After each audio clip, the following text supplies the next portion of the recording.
हाँ देखो, पिछले टर्न पर हमने इफेक्टिव न्यूक्लियर चार्ज और शील्डिंग समझा दिया था। कैसे वैरी करता है पीरियड में left to right, top to bottom, ये भी देख लिया था। इफेक्टिव न्यूक्लियर चार्ज निकालने के लिए स्लैटर रूल का कंसेप्ट भी सुना दिया था, ठीक है। और फिर आया इसका एप्लीकेशन, फायदा क्या है इफेक्टिव न्यूक्लियर चार्ज और शील्डिंग का। वैसे तो पूरी प्रॉपर्टी इसका एप्लीकेशन है, हर प्रॉपर्टी में इसका यूज होगा, लेकिन हम यूज करने से पहले उसके मेन पॉइंट को पहले पूरा दिखा देना चाहते हैं, और फिर चैप्टर के अंदर हम इसको डिटेल में खोलते जाएंगे बात को, ठीक है। हाँ, 2 मिनट के अंदर हम एक बार फिर से याद दिला दें कि इफेक्टिव न्यूक्लियर चार्ज वह न्यूक्लियर चार्ज है, न्यूक्लियस के वह प्रोटॉन की ताकत है जिसके थ्रू न्यूक्लियाई वैलेंस शेल के इलेक्ट्रॉन को अपनी ओर खींचता है। जिस ताकत से, जिस पावर से कोई भी न्यूक्लियस वैलेंस शेल के इलेक्ट्रॉन को अपनी ओर खींचता है, उसे बोलते हैं इफेक्टिव न्यूक्लियर चार्ज। और जो न्यूक्लियर फोर्स, जो प्रोटॉन की ताकत, जो न्यूक्लियस की ताकत वैलेंस शेल तक नहीं पहुंच पाती है, लॉस हो जाती है। किस वजह से लॉस होती है? बीच वाले इलेक्ट्रॉन की वजह से। ये जो बीच में इलेक्ट्रॉन आ जाते हैं, ये एक डिस्टर्बेंस का काम करते हैं, एक रुकावट का काम करते हैं, जो कि न्यूक्लियस के अट्रैक्शन फोर्स को वैलेंस शेल तक पहुंचने नहीं देते। तो जो भी न्यूक्लियर फोर्स, जो भी प्रोटॉन का अट्रैक्शन फोर्स लॉस हो जाता है, वैलेंस शेल तक नहीं पहुंच पाता है, उसे बोलते हैं शील्डिंग। और फिर हमने ये कहा था कि जैसे जैसे शेल की संख्या बढ़ती जाएगी, बीच में इलेक्ट्रॉनों की संख्या भी बढ़ती जाएगी, तो शील्डिंग वैल्यू बढ़ती जाएगी, तो इफेक्टिव न्यूक्लियर चार्ज की वैल्यू घटती जाएगी। फिर हमने ये कहा था कि शेल के अंदर जो सब शेल्स होती है, उनकी भी शील्डिंग पावर अलग अलग होती है। जैसे पहली शेल में केवल S की पॉसिबिलिटी है, दूसरी शेल में 2 सब शेल की पॉसिबिलिटी है, तीसरी शेल में 3 सब शेल की पॉसिबिलिटी है, 3S, 3P और 3D। और जो चौथी शेल है उसमें 4 सब शेल की पॉसिबिलिटी है, 4S, 4P, 4D, 4F। इस 4 सब शेल में सबसे ज्यादा पेनिट्रेशन पावर S की होती है। S की क्यों? क्योंकि इसका शेप स्फेरिकल होता है। स्फेरिकल होने की वजह से इसकी जो प्रोबेबिलिटी है वो न्यूक्लियस के ज़्यादा करीब होती है, और जो न्यूक्लियस के करीब आएगा, न्यूक्लियाई उसको अपनी ओर खींच लेगा। मतलब एस न्यूक्लियस की ओर पेनिट्रेट करेगा, आगे की ओर बढ़ेगा।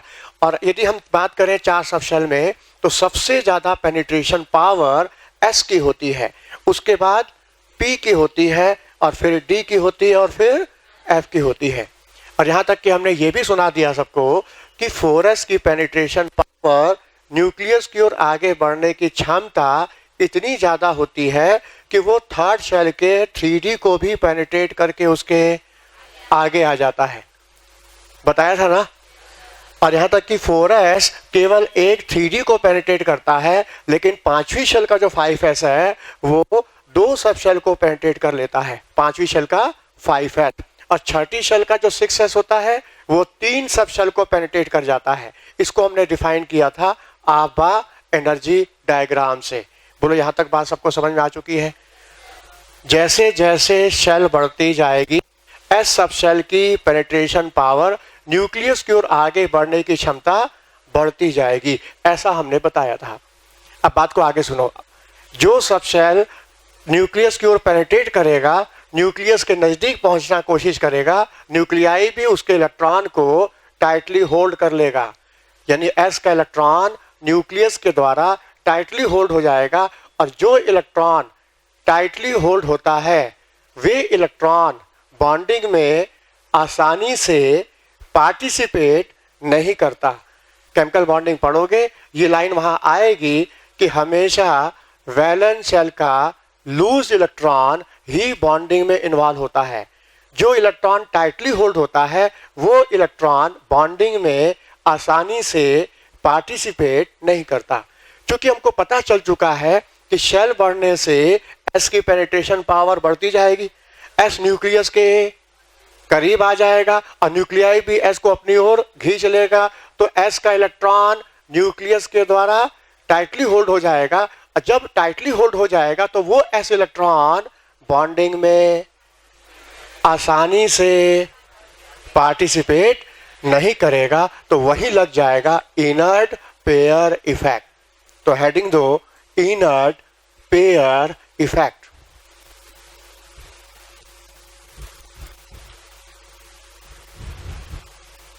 इनर्ट पेयर इफेक्ट,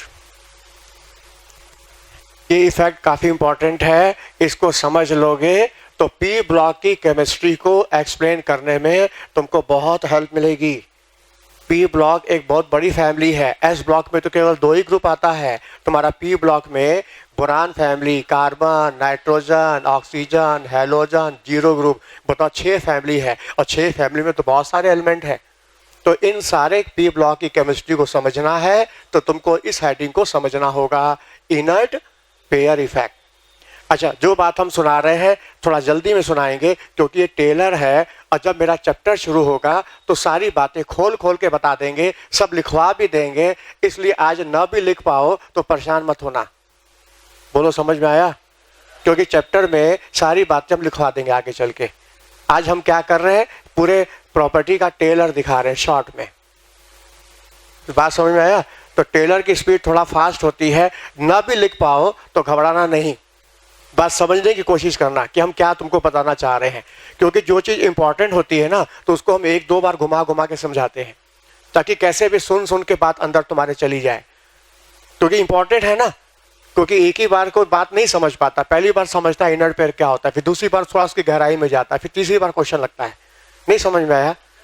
क्योंकि मन का स्वभाव है ना, वो एक बार में नहीं कैच करता जब तक उसको अपने अनुभव में न लाए, प्रैक्टिस में न लाए। तो ऐसी चीज़ों को एक हमको 2-3 बार घुमा घुमा के क्लास में पेश करना पड़ता है। उसी तरह का एक ये भी पॉइंट है इनर्ट पेयर इफेक्ट, जिसको हम आज समझाने की कोशिश करेंगे, लिखवाने की कोशिश नहीं करेंगे। लिखवाने की बात है वो आगे चैप्टर में आ जाएगा अपने आप, इसलिए बात को समझने की कोशिश करो कि इनर्ट पेयर इफेक्ट क्या है। इनर्ट का मतलब होता है नॉन रिएक्टिव।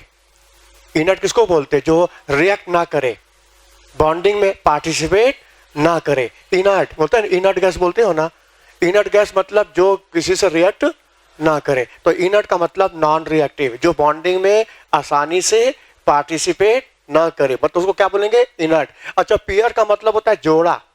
पेयर का मतलब जोड़ा। कौन सा जोड़ा? एस इलेक्ट्रॉन का जोड़ा, क्योंकि एस में 2 इलेक्ट्रॉन भर सकते हो ना, पी में 6, डी में 10, एफ में 14। तो बताओ एस में तुम 2 भर सकते हो ना, तो यही 2 क्या है? Pair.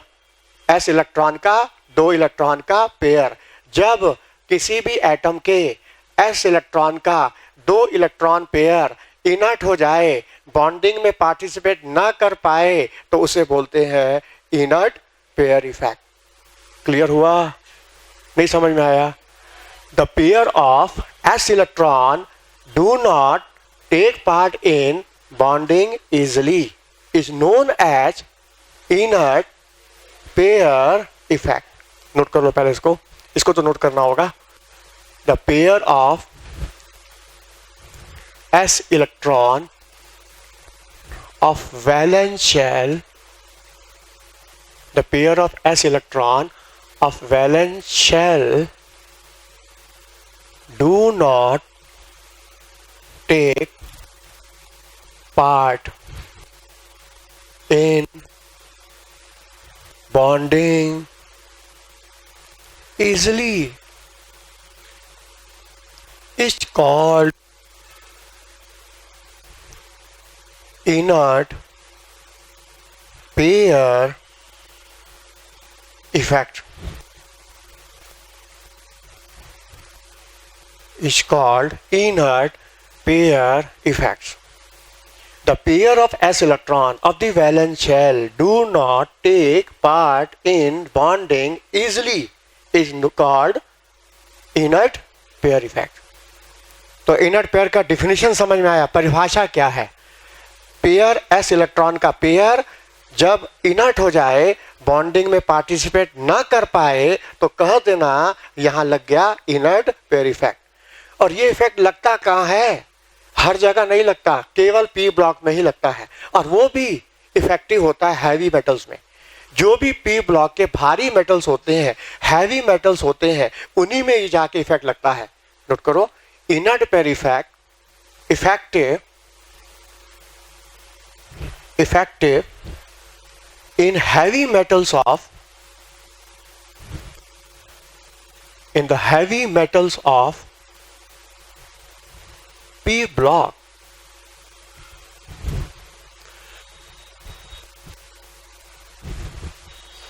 in the heavy metals of p block,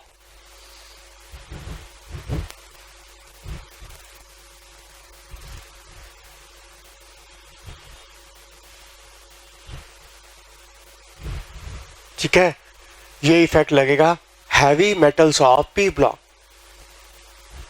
जो पी ब्लॉक के सबसे भारी मेटल्स होंगे उन्हीं में ये इफेक्ट जाके इफेक्टिव होगा।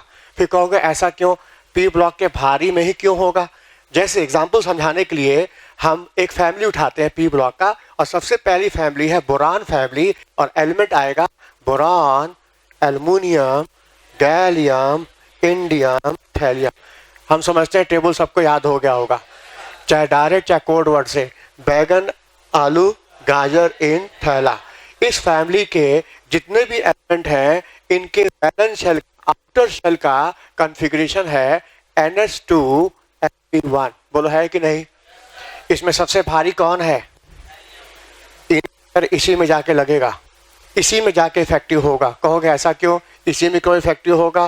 क्योंकि हमको पता है जैसे जैसे शेल बढ़ती जाएगी एस सब शेल की पेनिट्रेशन पावर न्यूक्लियस की तरफ बढ़ती जाएगी, तो थैलियम का एस इलेक्ट्रॉन पेनिट्रेट करते हुए न्यूक्लियस के करीब पहुंचने की कोशिश करेगा, और न्यूक्लियाई भी उस एस इलेक्ट्रॉन को टाइटली होल्ड कर लेगा। और जब थैलियम का एस इलेक्ट्रॉन न्यूक्लियस के द्वारा टाइटली पकड़ में आ जाएगा, तब वो एस इलेक्ट्रॉन बॉन्डिंग में आसानी से पार्टिसिपेट नहीं कर पाएगा, तो हम कहेंगे इनर पेयर इफेक्ट लग गया। तो बताओ ये इफेक्ट हैवी में ना लगेगा, क्योंकि नीचे आने पर शेल तो नीचे हैवी की ना बढ़ेगी। जैसे नीचे आओगे मेटल भारी होता जाएगा तो शेल भी तो बढ़ेगी, और शेल के बढ़ने से एस सब शेल की पेनिट्रेशन पावर, भेदन क्षमता अब बढ़ेगी, और एस न्यूक्लियस के नजदीक पहुंचेगा, और न्यूक्लियाई भी एस को टाइटली पकड़ लेगा, और जो इलेक्ट्रॉन टाइटली होल्ड हो जाता है वो इलेक्ट्रॉन बॉन्डिंग में आसानी से पार्टिसिपेट नहीं करता। जो स्टूडेंट टीचर्स के साथ स्ट्रांग बॉन्ड बना लेता है, उससे गहरी दोस्ती कर लेता है, फिर वो किसी और से दोस्ती नहीं करता, क्योंकि अब उसको किसी की जरूरत ही नहीं है।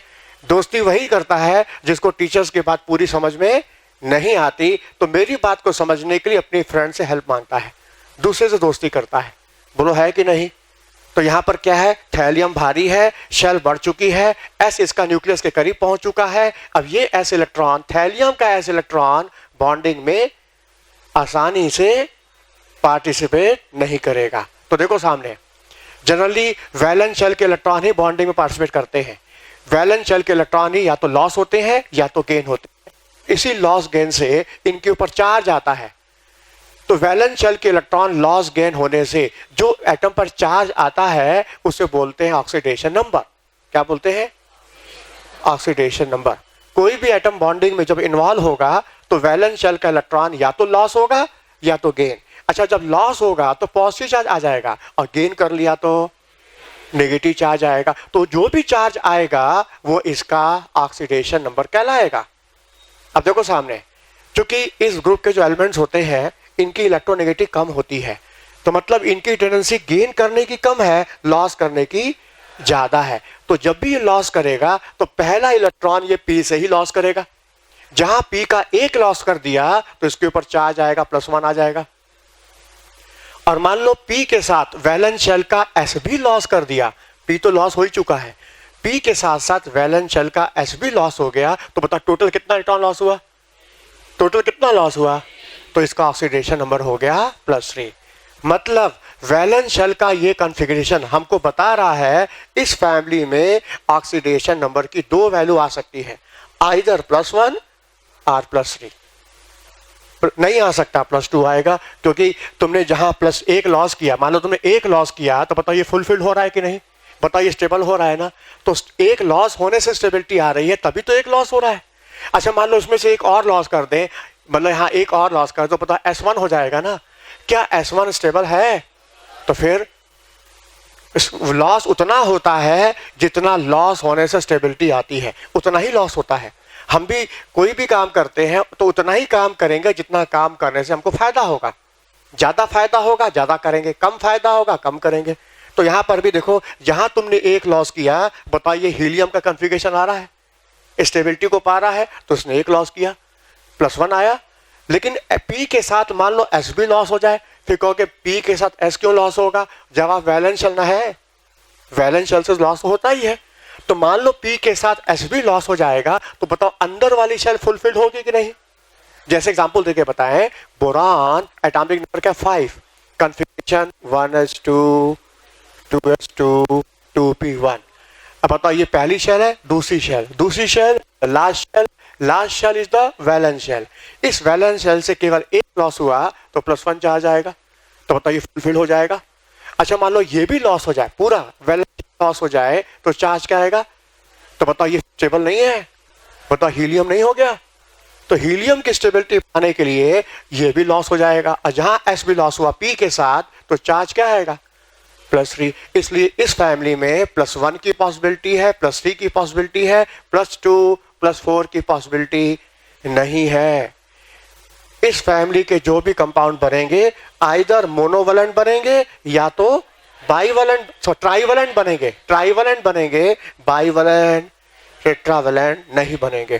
पहला क्वेश्चन आ सकता है कि एल्युमिनियम का ट्राइक्लोराइड तो मिलता है, लेकिन एल्युमिनियम का डाइक्लोराइड नहीं मिलता, एल्युमिनियम का मोनोक्लोराइड नहीं मिलता। क्यों नहीं मिलता? ये बात सबको समझ में आ गई होगी, आ गई? अच्छा आगे देखो, जब इस फैमिली में ऑक्सीडेशन नंबर की 2 वैल्यू आ रही है, तो इन 2 वैल्यू में से कौन सी वैल्यू ज्यादा स्टेबल होगी? Which is more stable oxygen state? तो ये इस बात पर डिपेंड करता है कि आप जो स्टेबिलिटी की बात करते हो वो किसके लिए कर रहे हो, हल्के के लिए कि भारी के लिए? यदि तुम भारी की बात करोगे, भारी हैवी, उस केस में तो इनर्ट पेयर लग जाएगा, और इनर्ट पेयर की वजह से थैलियम के वैलेंस शेल का एस इलेक्ट्रॉन बॉन्डिंग में आसानी से पार्टिसिपेट नहीं करेगा। तो ठीक है, एस नहीं करेगा, पी तो करेगा, पी से एक तो लॉस होगा, अब पी से एक लॉस हो जाने की वजह से थैलियम का सबसे मोस्ट कॉमन ऑक्सीजन स्टेट +1 आ जाएगा। तो हम कहेंगे कि थैलियम का सबसे स्टेबल ऑक्सीजन स्टेट +1 है। अच्छा बात करता है हल्के एटम की, बोरान एल्युमिनियम हल्के हैं, ऊपर की तरफ है, तो इसमें तो इनर्ट पेयर नहीं लगेगा, और जब नहीं लगेगा तो इसके वैलेंस शेल का एस इलेक्ट्रॉन भी पी के साथ बॉन्डिंग में पार्टिसिपेट कर जाएगा। तो ऐसे केस में लॉस टोटल 3 इलेक्ट्रॉन का होगा, और चार्ज आएगा +3, तो ऊपर की तरफ स्टेबिलिटी आ जाएगी +3 की। यदि पूछता है बोरान एल्युमिनियम का स्टेबल ऑक्सीजन स्टेट क्या है, तो तुम +3 पे टिक मार दो, और कहता है थैलियम का स्टेबल ऑक्सीजन स्टेट क्या है, तो +1 पे टिक मार दो। कोई पूछेगा क्यों, तो कहना थैलियम में इनर्ट पेयर इफेक्ट लगता है, इनर्ट पेयर की वजह से थैलियम के वैलेंस शेल का एस इलेक्ट्रॉन बॉन्डिंग में आसानी से पार्टिसिपेट नहीं करेगा, और न करने से केवल पी का लॉस होने से +1 आएगा, और थैलियम का स्टेबल हो जाएगा +1। बोलो समझ में आया? तो याद कर लेना, थैलियम का स्टेबल ऑक्सीजन स्टेट +1 है, और बोरान एल्युमिनियम हल्के हैं, इसमें इनर्ट पेयर नहीं लगेगा, तो इनका सबसे स्टेबल ऑक्सीजन स्टेट +3 होगा। बोलो बात समझ में आया? सामने देखो, जब ये तुमको पता चल गया थैलियम का +1 स्टेबल है, और एल्कली मेटल जो होते हैं ना, सोडियम पोटेशियम, इनका भी +1 स्टेबल है, इसका भी +1 स्टेबल है, तो निश्चित इन दोनों की केमिस्ट्री में मिलता जुलता होगा, सिमिलरिटी होगी, क्योंकि दोनों का +1 स्टेबल है। अब जैसे देखो, थैलियम का सोडियम का मोनोक्लोराइड एग्जिस्ट करता है, स्टेबल है, जैसे NaCl स्टेबल है, वैसे ही थैलियम का क्लोराइड भी स्टेबल हुआ। नहीं समझ में आया? NaCl KCl ये स्टेबल कंपाउंड है, तो थैलियम का जो मोनोहैलाइड है वो भी स्टेबल है, लेकिन थैलियम का ट्राइक्लोराइड स्टेबल नहीं है। अब मान लो एग्जाम में क्वेश्चन आ जाए कि एल्युमिनियम का ट्राइक्लोराइड तो नेचर में एग्जिस्ट करता है, लेकिन थैलियम का ट्राइक्लोराइड एग्जिस्ट नहीं करता, तो क्यों नहीं करता? तो जवाब तो दे सकते हो, कि थैलियम का +1 स्टेबल है, तो थैलियम का स्टेबल कंपाउंड TlCl होगा, ना कि TlCl3। ये बात सबको समझ में आई? अच्छा, और देखो, क्योंकि एल्कली मेटल की थैलियम के साथ सिमिलरिटी है, तो इसका प्रूफ ये है कि एल्कली मेटल एलम बनाता है कि नहीं? एलम समझते हो? फिटकरी, पोटाश एलम नाम सुना है? पोटाश एलम का formula K2SO4 Al2SO4 whole thrice 24H2O। देखो, जितने भी एलम होते हैं ना, उसमें 2 साल्ट होते हैं, 2 साल्ट, 1 और 2। इसमें से एक साल्ट का जो कैटायन है वो मोनोवलेंट है, और दूसरे साल्ट का जो कैटायन है वो ट्राइवलेंट है ना? वो सल्फेट होते हैं। अब हम यहाँ मोनोवलेंट कैटायन के नाम पर हम चाहें तो यहाँ सोडियम लगा सकते हैं। यदि हमने पोटेशियम लगाया तो नाम पोटाश एलम का हो जाएगा, यदि हमने सोडियम लगाया तो सोडा एलम हो जाएगा। चाहे तो हम रुबीडियम लगा दें तो रुबीडियम का एलम बन जाएगा, सीजियम लगा दो सीजियम का एलम बन जाएगा, थैलियम लगा दो थैलस का एलम बन जाएगा। क्यों थैलियम क्यों लगा दे थैलियम? जवाब, थैलियम का भी तो +1 स्टेबल है, तो जब एल्कली मेटल एलम बना सकता है तो थैलियम भी एलम बनाएगा, उसका नाम थैलस एलम होगा। बोलो, बात समझ में आया? हमारा क्वेश्चन आता है ना कि एल्कली मेटल और थैलियम दोनों एलम बनाते हैं, तो क्यों बनाते हैं? क्योंकि थैलियम का एल्कली मेटल की तरह +1 स्टेबल है। तो क्यों स्टेबल है? Inert to effect. बोलो, बात समझ में आई? और देखो, एल्कली मेटल जो होते हैं ना, इनके हाइड्रोक्साइड ज्यादा बेसिक होते हैं। Sodium hydroxide, potassium hydroxide are more basic. तो जब सोडियम का हाइड्रोक्साइड बेसिक है, पोटेशियम का हाइड्रोक्साइड बेसिक है, तो थैलियम का हाइड्रोक्साइड भी बेसिक है। दोनों में बेसिक प्रॉपर्टी है। क्यों? क्योंकि दोनों सिमिलरिटी शो कर रहे हैं। जबकि बोरान का हाइड्रोक्साइड एसिडिक है, इसका नाम है बोरिक एसिड। कैरम बोर्ड का पाउडर देखे हो ना? उसको तुम पानी में डाल दो, नहीं घुलेगा, ठंडे पानी में नहीं घुलेगा, उसको थोड़ा गर्म करना होगा। कैरम बोर्ड के पाउडर को गर्म पानी में डाल के चम्मच से हिलाओगे तो घुल जाएगा, सोल्यूशन एकदम क्लियर हो जाएगा। फिर क्या करो, उसमें तुम ब्लू लिटमस डाल दो, क्या डालोगे? रेड हो जाएगा, मतलब वो एसिड है। अच्छा, तुम थैलियम हाइड्रोक्साइड को पानी में घोलो और उसमें तुम ब्लू लिटमस डालो, रेड नहीं होगा। अच्छा, रेड लिटमस डालो तो ब्लू हो जाएगा, मतलब ये बेसिक है।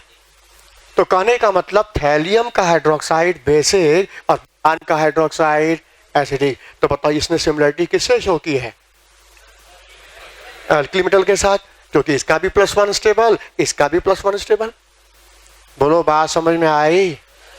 और देखो, एल्कली मेटल की प्रॉपर्टी है उसमें चमक होती है, लस्चर। ठीक है, सोडियम, पोटेशियम, रुबीडियम, सीजियम, इन सब में चमक होती है। सीजियम सोने की तरह चमकता है, सोडियम है चांदी की तरह चमकता है, लस्चर है। कहोगे क्यों? चमक क्यों होती है? जवाब, एल्कली मेटल के वैलेंस शेल का जो इलेक्ट्रॉन होता है वो ऑसिलेट करता रहता है। वैलेंस शेल का इलेक्ट्रॉन लूज होता है ना, तो लूज होने से वो ऑसिलेट करता है और इस ऑसिलेशन से चमक आ जाती है। लेकिन जब एल्कली मेटल को तुम खुली हवा में रखते हो, ओपन एयर में, तो एल्कली मेटल हाई इलेक्ट्रोपॉजिटिव होने की वजह से एयर की ऑक्सीजन से, जो कि ज्यादा नेगेटिव है, उसके साथ कंबाइन करता है फट से। बताओ, एयर में ऑक्सीजन है ना, और ऑक्सीजन इलेक्ट्रोनेगेटिव है ना, और मेटल क्या है? पॉजिटिव, और अपोजिट चार्ज में होता है अट्रैक्शन। तो जहां तुम एल्कली मेटल को खुली हवा में रखोगे तो ये एयर की ऑक्सीजन से फट से रिएक्ट कर जाएगा और रिएक्ट करके बनाएगा सोडियम ऑक्साइड, पोटेशियम ऑक्साइड बनाएगा। और जहां ऑक्साइड बना, वैलेंस शेल के इलेक्ट्रॉन बॉन्डिंग में इन्वॉल्व हो गया। अब ये ऑसिलेट नहीं कर पाएगा तो इसकी चमक गायब हो जाएगी, अब ये काला पड़ जाएगा। कौन? Alkali metal. इसलिए तुम्हारी बुक में लिखा है कि एल्कली मेटल को कभी खुली हवा में नहीं रखा जाता, उसको रखना भी हो तो पैराफिन, केरोसिन के अंदर रखो, ताकि इस पर एयर का असर ना हो, मॉइस्चर का भी असर ना होने पाए। सेम यही रीजन है कि थैलियम को भी खुली हवा में नहीं रखा जाता, इसको भी एल्कली मेटल की तरह पैराफिन, केरोसिन में रखा जाता है ताकि इसकी लश्चर चमक बनी रहे, काला ना पड़ने पाए। कहने का मतलब थैलियम एल्कली मेटल के साथ, पूरा करो, नींद आ गई क्या? थैलियम एल्कली मेटल के साथ सिमिलरिटी शो कर रहा है। तो क्यों कर रहा है सिमिलरिटी? क्योंकि +1 स्टेबल है। तो +1 क्यों स्टेबल है? Inner pair effect. तो इनर पेयर इफेक्ट थैलियम में ही क्यों लग रहा है? हाँ, क्योंकि शेल बढ़ने से एस की पेनिट्रेशन पावर बढ़ चुकी है और थैलियम का एस न्यूक्लियस के करीब आ गया है और न्यूक्लियाई थैलियम के एस को टाइटली होल्ड कर लिया है। और होल्ड कर जाने से इसका एस इलेक्ट्रॉन बॉन्डिंग में आसानी से पार्टिसिपेट नहीं करेगा। देखो, हम एक एक शब्द नाप तौल के बोल रहे हैं। आसानी से मतलब जबरदस्ती करो तो करेगा भी। मतलब जबरदस्ती का मतलब क्या? मारपीट के करेंगे क्या इसके साथ? मतलब थोड़ा हीट दे दो, प्रेशर दे दो, कंडीशन ड्रेस्टिक दो तो करेगा। भाई, जिस स्टूडेंट को टीचर्स की पूरी बात समझ में आने लग जाएगी तो वो केवल टीचर से ही बात करेगा, किसी और से बात। लेकिन कोई जबरदस्ती बात करना चाहे तो 2 शब्दों में तो जवाब तो देगा ही, गूंगा थोड़ी हो जाएगा। नहीं समझ में आया? मतलब वो बॉन्डिंग में आसानी से नहीं करेगा पार्टिसिपेट। बोलो, क्लियर हुआ? हाँ, ये इफेक्ट कहाँ लगाया था? Boron family. अच्छा, अगली फैमिली बताओ कौन सी है? Carbon family. कार्बन फैमिली का एलिमेंट बताओ। हाँ, carbon, silicon, germanium, tin, lead. इस फैमिली के वैलेंस शेल का इलेक्ट्रॉनिक कॉन्फ़िगरेशन क्या होगा? NH2 NP2। और ये वैलेंस शेल का कॉन्फ़िगरेशन तुमको कुछ बता रहा है, कुछ बोलना चाहता है कि इस फैमिली में ऑक्सीडेशन नंबर की क्या वैल्यू आ सकती है। यदि हम केवल P का लॉस कराते हैं तो 2 चार्ज आ जाता है, और यदि P के साथ वैलेंस शेल का S भी लॉस हो गया तो +4 चार्ज आएगा। मतलब इस फैमिली में ऑक्सीडेशन नंबर की 2 पॉसिबिलिटी है, +2 और +4। मतलब इसके नेचर में 2 तरह के कंपाउंड मिलेंगे, या तो डाइवैलेंट या तो टेट्रावैलेंट। जैसे कार्बन का डाइक्लोराइड मिल सकता है, कार्बन का टेट्राक्लोराइड मिल सकता है। पता ये इंटरमीडिएट है, डाइक्लोरोकार्बीन, और ये है स्टेबल मॉलिक्यूल है, मिलता है ना। लेकिन कार्बन का मोनोक्लोराइड नहीं मिलेगा, कार्बन का ट्राइक्लोराइड नहीं मिलेगा। मिलेगा या तो बाइवैलेंट या तो टेट्रावैलेंट ही मिलेगा। बोलो, बात समझ में आया? ठीक है, +2 +4 दोनों मिलेगा, लेकिन किसके मिलने की संभावना ज्यादा है, +2 या +4? बोलो, गलत। तुमको ये बोलना चाहिए कि आप +2 +4 की बात करते हैं तो आप किसके लिए कर रहे हैं? हल्के के लिए कि भारी के लिए? पहले ये तो बताइए, आप स्टेबल वैल्यू पूछना चाहते हैं, वो किसके लिए? हल्के के लिए या भारी के लिए? तो जवाब हमने मान लो भारी बोल दिया, मतलब लेड, तो निश्चित यहां इनर्ट पेयर लग जाएगा तब तो। और इनर्ट पेयर की वजह से लेड के वैलेंस शेल का S इलेक्ट्रॉन बॉन्डिंग में आसानी से पार्टिसिपेट नहीं करेगा। तो ठीक है, S नहीं करेगा, P तो करेगा। अब P में कितना है? 2, तो 2 का लॉस हो जाएगा, तो चार्ज का +2। तो लेड का सबसे स्टेबल ऑक्सीजन स्टेट +2 होगा, जबकि टिन हल्का है। टिन हल्का है, उसमें इनर्ट पेयर कम लगेगा जितना लेड में लगेगा। तो लेड का सबसे ज्यादा स्टेबल +2 है, मतलब +2 की स्टेबिलिटी +4 से ज्यादा। ये एनसीईआरटी की लाइन है, तो एनसीईआरटी पढ़ के देख लो, उसमें साफ साफ लिखा है कि लेड का +2 ज्यादा स्टेबल है +4 से, जबकि टिन का +4 ज्यादा स्टेबल है +2 से, क्योंकि हल्का है, लेड भारी है। वो तो लेड भारी होता है ना। इन्वर्टर की बैटरी तुम देखो, उठाने में कितना ताकत लगानी पड़ती है। घर में इन्वर्टर होता है ना, कितना भारी होता है, क्यों? उसमें लेड है ना, लेड का इलेक्ट्रोड लगा है ना, उसी वजह से बैटरी भारी हो जाती है। तो लेड क्या है? भारी है। अच्छा, टिन के बर्तन देखा, टिन का कंटेनर जिसमें दाल रखते हैं, चावल रखते हैं घरों में, वो तो हल्का होता है। और इन्वर्टर की बैटरी कितना भारी होता है। साफ जाहिर है कि ये भारी और ये हल्का है तो इसमें इनर्ट पेयर इफेक्ट लगेगा, तो इसकी वजह से लेड का स्टेबल होगा +2 कंपेयर टू +4, और टिन का +4 ज्यादा स्टेबल है +2 से। पता इसमें सबसे हल्का कौन है? तो कार्बन सबसे हल्का है, मतलब इनर पेयर बिल्कुल नहीं लगेगा, और जब नहीं लगेगा तो इसके वैलेंस शेल का पूरा इलेक्ट्रॉन बॉन्डिंग में पार्टिसिपेट कर जाएगा, चारों लॉस कर जाएगा। तो बताओ कार्बन का सबसे स्टेबल ऑक्सीजन स्टेट +4, सबसे स्टेबल होगा +4। अच्छा बताओ CCl2 और CCl4 में कौन ज्यादा स्टेबल हुआ? हाँ, CCl4 ज्यादा स्टेबल है, ये कम स्टेबल है, ये रिएक्शन में कुछ देर के लिए आता है, कुछ देर के लिए झलक दिखाता है और गायब हो जाता है। ऐसे स्पीशीज को बोलते हैं इंटरमीडिएट। क्या बोलते हैं? इसका नाम है डाइक्लोरोकार्बीन, नाम सुना है ना? ये इंटरमीडिएट है, कुछ देर के लिए आता है बस, लेकिन ये तो परमानेंट स्टेबल है, ये स्टेबल मॉलिक्यूल है CCl4। बोलो क्लियर? सामने देखो, जब ये हमको पता चल गया कि लेड का +2 स्टेबल है, +4 स्टेबल नहीं है, तो हम कैसे जबरदस्ती करके लेड से +4 कंपाउंड बना लिए, जैसे तैसे जबरदस्ती करके कंडीशन देके हीट प्रेशर देके हमने लेड का +4 कंपाउंड बना लिया, PbO2 बना लिया। बता इसमें लेड का +4 है या नहीं? कैसे है +4? क्योंकि ऑक्सीजन पे कितना चार्ज होता है? -2, तो एक ऑक्सीजन का -2, 2 का -4, पूरा न्यूट्रल है, तो निश्चित +4 होगा कि नहीं होगा? यहाँ लेड का +4 है, बताइए स्टेबल है या अनस्टेबल है? अनस्टेबल है, PbO2 इज अनस्टेबल।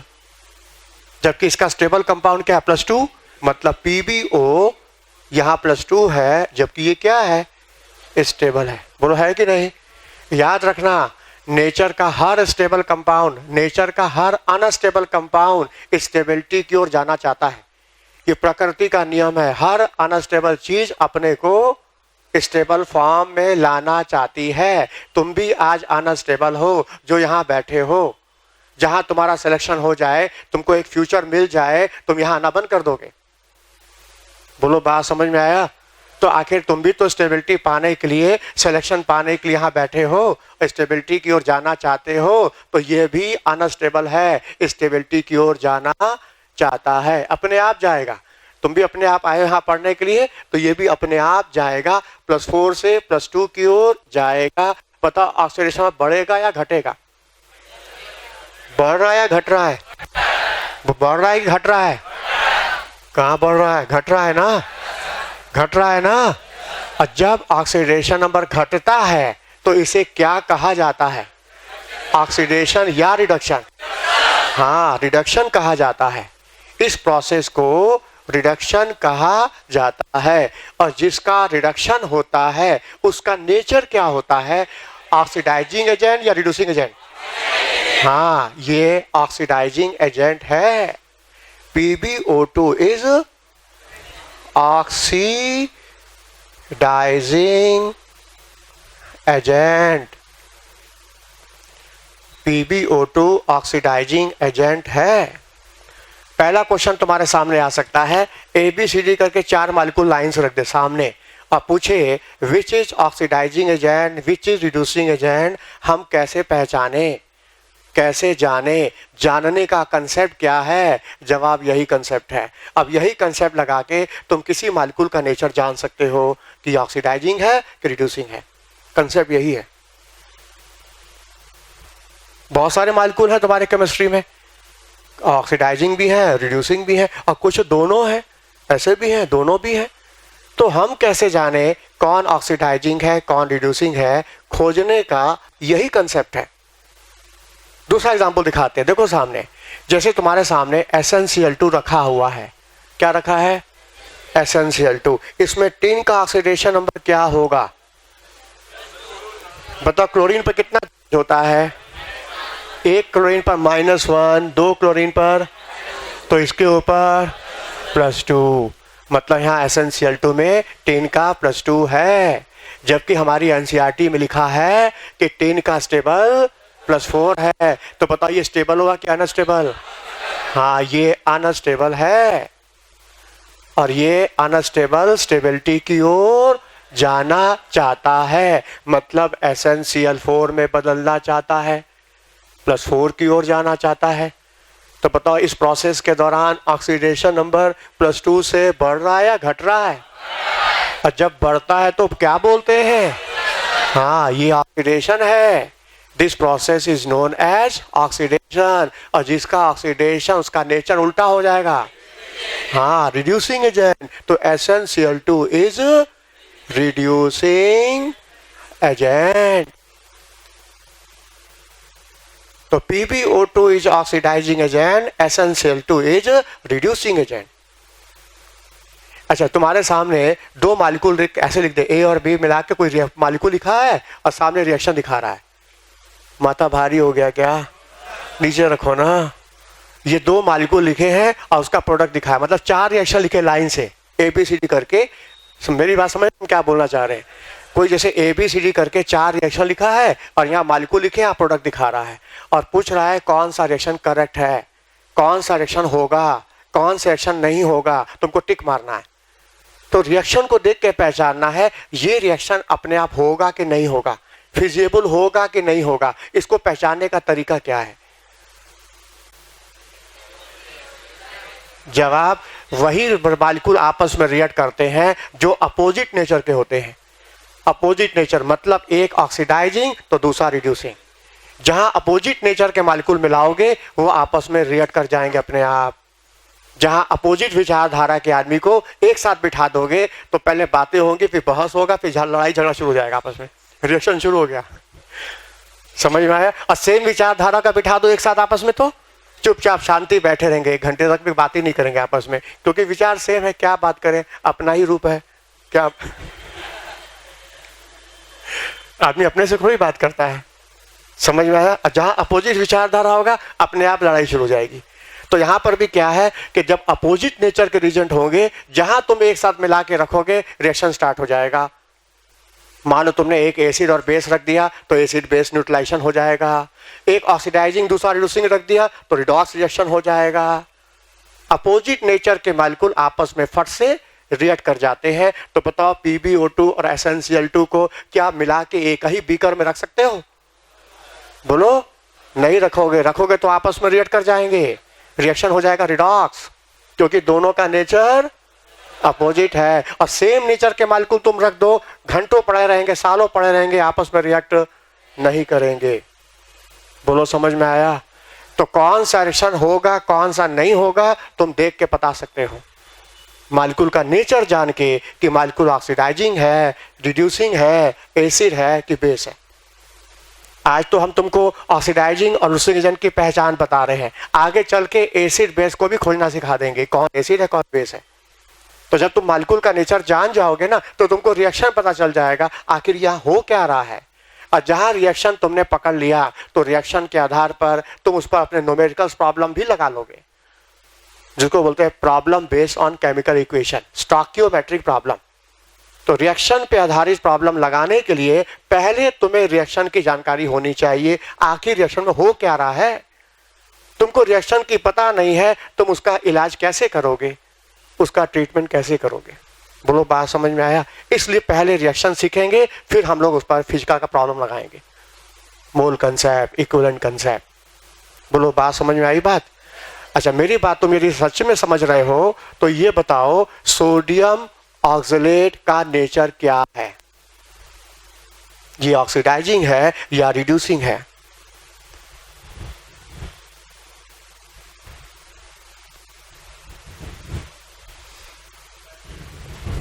ऑप्शन दिया है ऑक्सीडाइजिंग, दूसरा रिड्यूसिंग और एक पटिक मारना है।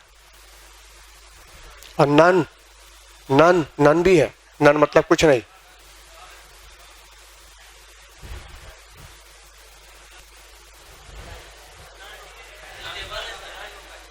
वो यहाँ स्टेबल पे तो नन हो जाएगा, जो स्टेबल रहेगा ना वो रिएक्ट करेगा नहीं, तो मतलब न तो ऑक्सीडाइजिंग न तो रिड्यूसिंग। तो हमारे सामने ऑक्सीडाइजिंग एजेंट भी लिखा है, रिड्यूसिंग भी लिखा है, नन भी लिखा है। हम किस पर टिक मारे? बोलो, नहीं, तुम लोग ऐसा है ना बहुत जल्दी में आंसर दे दिए हो, मेरी बात को एज सच अप्लाई नहीं किए हो। हमने क्या बोला कि तुमको किसी भी मॉलिक्यूल का नेचर जानना हो, सबसे पहले उस मॉलिक्यूल के एटम का ऑक्सीडेशन नंबर निकालो क्या है, फिर उसके बाद स्टेबल क्या है, फिर दोनों को कंपेयर करके तब डिसाइड करो। क्या तुमने इसका ऑक्सीडेशन निकाला? कितना पाया? +3। अच्छा ये बताओ कार्बन का स्टेबल क्या है? +4। कार्बन का स्टेबल क्या है? +4, जबकि यहां क्या है? तो बताइए स्टेबल है कि अनस्टेबल है?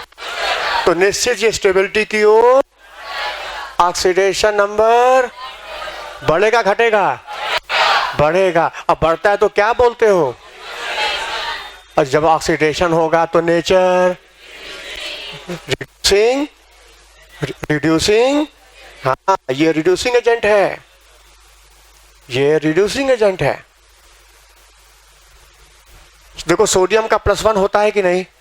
तो एक सोडियम का +1 2 है, तो और कार्बन का तुमको नहीं पता है तो X मान लो।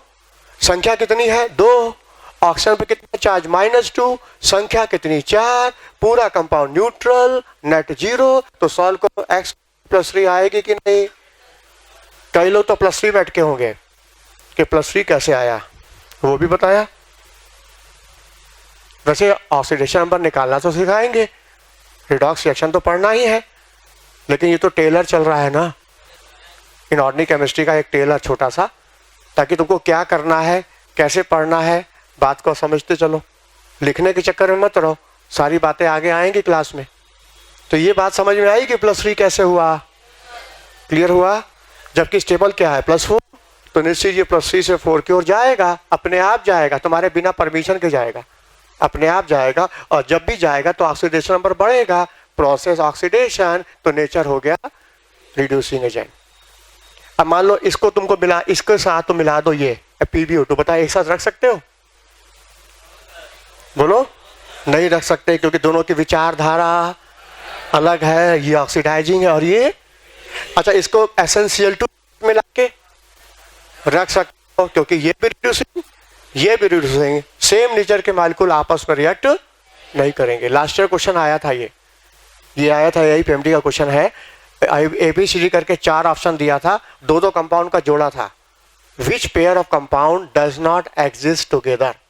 कौन सा पेयर एक साथ नहीं रख सकते?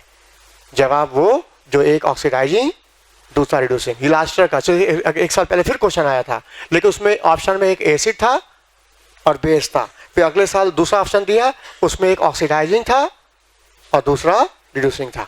अपोजिट नेचर के मॉलिक्यूल तुम एक साथ एक कंटेनर में नहीं रख सकते। बोलो बात समझ में आई? अच्छा और देखो ये कौन सी फैमिली थी? कार्बन के बाद नाइट्रोजन फैमिली के एलिमेंट बताओ। Nitrogen, phosphorus, arsenic, antimony, bismuth. हाँ इसके वैलेंस शेल का कॉन्फ़िगरेशन Np3। ये वैलेंस शेल का कॉन्फ़िगरेशन हमको क्या बताता है? इस फैमिली में ऑक्सीडेशन नंबर की क्या वैल्यू आ सकती है? यदि केवल P का लॉस हुआ और यदि P के साथ S भी लॉस हुआ, मतलब यहां 2 कंपाउंड बन सकते हैं, ट्राइवलेंट, पेंटावलेंट। जबकि याद करो बोरान में मोनोवलेंट ट्राइवलेंट था, कार्बन में डाइवलेंट टेट्रावलेंट था, और इसमें ट्राइवलेंट पेंटावलेंट है। कंपाउंड बदल रहा है, फैमिली बदल रही है, कंपाउंड बदल रहा है। हर फैमिली का संस्कार अलग अलग होता है, तो सबके बच्चों का स्वभाव भी अलग अलग है। तो हमारे फैमिली भी ऐसी है, हर फैमिली के अलग अलग बच्चे हैं, सबका स्वभाव अलग अलग है। इसका स्वभाव ट्राइवलेंट और पेंटावलेंट है। चलो ठीक है, इस +3 की स्टेबिलिटी किसमें ज्यादा होगी? किसका +3 ज्यादा स्टेबल होगा? जवाब किस्मत का।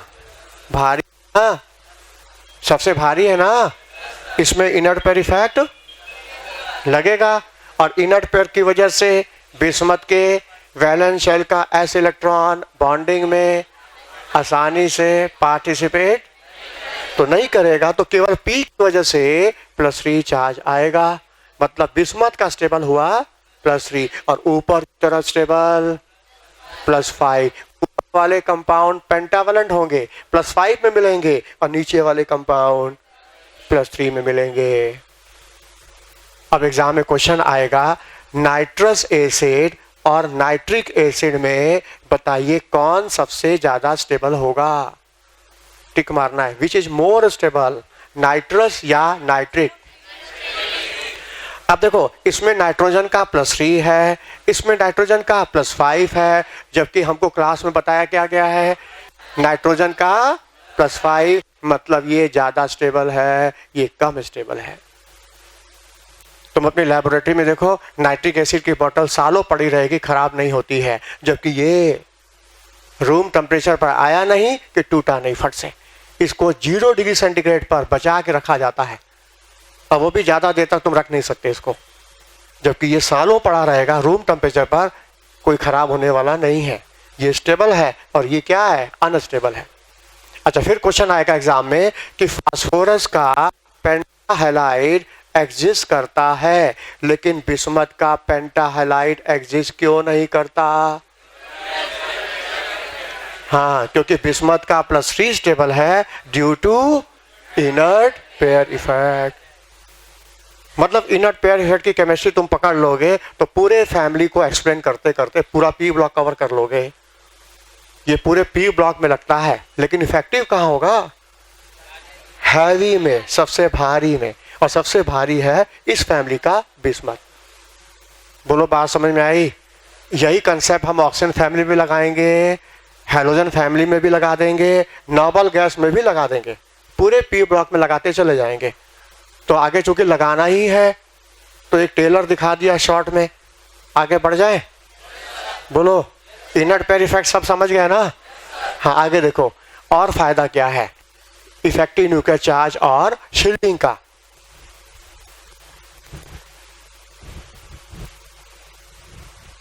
जैसा कि अभी हमने बोला कि एस का शेप स्फेरिकल है, इसकी प्रोबेबिलिटी न्यूक्लियस के करीब होती है, और जो न्यूक्लियस के करीब आता है न्यूक्लियाई उसको अपनी ओर खींचता है, अपने उसके इलेक्ट्रॉन को अपनी ओर अट्रैक्ट करता है। और किसी भी एटम में इलेक्ट्रॉन अपनी ओर खींचने की जो ताकत होती है उसे बोलते हैं इलेक्ट्रोनेगेटिव। क्या बोलते हैं, किसी भी एटम में बॉन्डेड इलेक्ट्रॉन के इलेक्ट्रॉन को अपनी ओर खींचने की जो पावर है, जो ताकत है, उसे बोलते हैं इलेक्ट्रो। तो देखो, जिस किसी एटम के हाइब्रिड ऑर्बिटल्स में एस का परसेंटेज ज्यादा होगा, किसका परसेंटेज, समझ लेना उसकी इलेक्ट्रोनेगेटिव ज्यादा होगी। जैसे ये देखो इथेन, ये है एथिलीन, ये है एस्टिलीन, इसमें जो है ना ये कार्बन sp3 है, ये कार्बन sp2 है, और ये कार्बन sp है। क्यों है, ये टॉपिक केमिकल बॉन्डिंग का है, वहां बताया जाएगा। अभी मान लो कि ये कार्बन sp3, ये sp2, ये sp। हाँ, इसमें हम s का परसेंटेज निकालें, टोटल 100% माने तो इसमें s का पार्ट है 25% s है इसमें।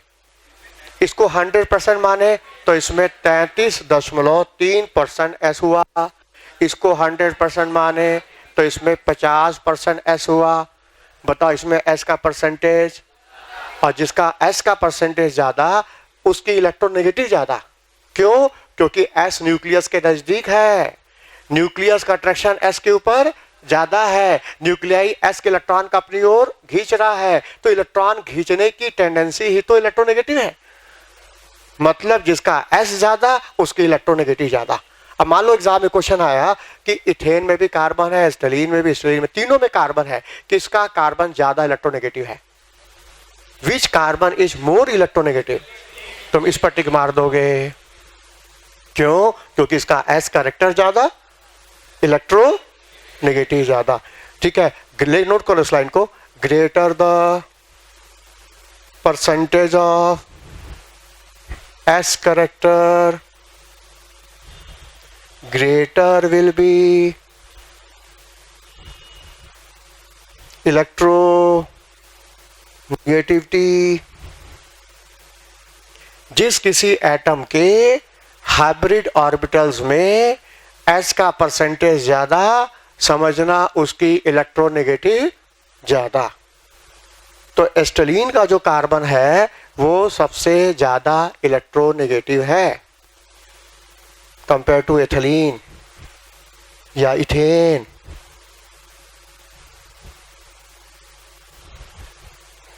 ठीक है, ये एस्टलीन का जो कार्बन है इसकी इलेक्ट्रोनेगेटिव एथिलीन और इथेन के कार्बन से कंपेयर करो तो सबसे ज्यादा इलेक्ट्रोनेगेटिव ये वाला कार्बन है। फिर कहोगे है तो है, मतलब क्या है? मतलब ये है कि जिस कार्बन की इलेक्ट्रोनेगेटिव ज्यादा होगी वो बॉन्डेड इलेक्ट्रॉन को अपनी ओर ज्यादा ताकत से खींचेगा, इतनी ज्यादा ताकत से खींच लेगा कि पूरा सिग्मा इलेक्ट्रॉन कार्बन कब्जे में ले लेगा और हाइड्रोजन का इलेक्ट्रॉन खींच करके उसको बिना इलेक्ट्रॉन के बाहर कर देगा, और ये हाइड्रोजन इलेक्ट्रॉन लॉस करके रोते हुए प्लस के रूप में बाहर आ जाएगा। मतलब ये H+ आयन बाहर आएगा, और जो मॉलिक्यूल H+ आयन देता है वो एसिड होता है, पता है? जो भी मॉलिक्यूल H+ आयन दे मतलब वो एसिड। तो हम कहेंगे Estlin is acidic in nature, acidic in nature. हमारा क्वेश्चन आ जाए इथेन, एथिलीन, एस्टलीन, बेंजीन, बताइए इनमें सबसे ज्यादा एसिडिक कौन है? 4 ऑप्शन दिया हमने, इथेन, एथिलीन, एस्टलीन, बेंजीन, सबसे ज्यादा एसिडिक कौन है? तो जवाब होगा एस्टलीन। क्यों? क्योंकि कार्बन की इलेक्ट्रोनेगेटिव ज्यादा है। तो क्यों ज्यादा है? क्योंकि S का परसेंटेज ज्यादा है। तो ऐसा क्यों? S का परसेंटेज ज्यादा होने से क्यों ज्यादा इलेक्ट्रोनेगेटिव है? क्योंकि S न्यूक्लियस के नजदीक है और न्यूक्लियस को अंदर की ओर खींच रहा है, और अंदर खींचने की पावर ही तो इलेक्ट्रोनेगेटिव है। तो बताओ, सारी बातें घूम फिर के वहीं आ रही हैं, इफेक्टिव न्यूक्लियर चार्ज और शील्डिंग पर। नहीं समझ में आ रहा है? इसलिए हमने बोला ये हेडिंग तुम समझ लेते हो तो प्रॉपर्टी तुम्हारे लिए समझना आसान हो जाएगा। अभी बहुत सारी बातें हैं, बात को खोलेंगे तो बहुत लंबा हो जाएगा। अभी लेंथेनाइट कंट्रैक्शन भी इसी में आता है कि F की पुअर शील्डिंग की वजह से लेंथेनाइट कंट्रैक्शन एक्सप्लेन होता है, डी ब्लॉक की प्रॉपर्टी एक्सप्लेन हो जाती है। तो इस बात को हम लोग आगे खोलेंगे। अब हमको लगता है चैप्टर शुरू कर देना चाहिए, तो हम कल से चैप्टर शुरू करेंगे और पहली प्रॉपर्टी स्टडी करेंगे एटॉमिक रेडियाई। समझ में आया?